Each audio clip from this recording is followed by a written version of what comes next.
ఒక్క పాయింట్ నేను చెప్పాలనుకుంటున్నా ప్రేక్షకులకి, అవుట్ ఆఫ్ ద కంటెస్ట్ అయి ఉండొచ్చు ఇది, బట్ నన్ను ప్రతి ఒక్కరికి ఇది మెసేజో లేదా ప్రేక్షకులకి నా విన్నతి కూడా కావచ్చు.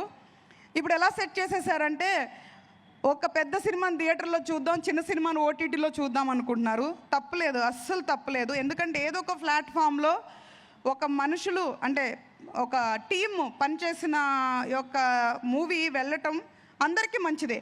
కానీ ప్రేక్షకులు తెలియంది ఏంటంటే, మీరు ఆమోదించకపోతే చిన్న సినిమాలు ఓటీటీలోకి వెళ్ళవు. ఈ విషయం ఎవరు మాట్లాడుతున్నారో లేదో నాకు తెలియదు, కానీ ఈ విషయం నేను మీకు చెప్పాలనుకుంటున్నాను ఈరోజు. ఎందుకంటే ఓటీటీకి వెళ్ళాలంటే చాలా క్రైటీరియాస్ ఉంటాయండి.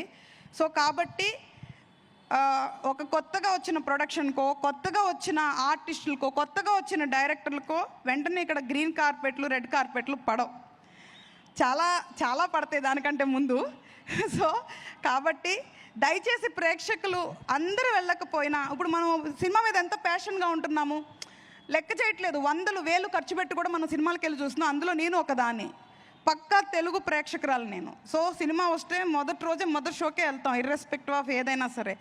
అలాగే నేనేమి డబ్బులు వేస్ట్ చేసుకోమంటలేదు, కానీ చిన్న సినిమాలకు కూడా అవకాశం ఇవ్వండి. ఎందుకంటే 1 కోటి దాటిన తర్వాత ఏ సినిమా తీసినా కూడా యూట్యూబ్లో వాళ్ళు సంపాదించుకోలేరండి. డెఫినెట్గా ఏదో ఒక ఓటీటీ ప్లాట్ఫామ్కి వెళ్ళాల్సిందే.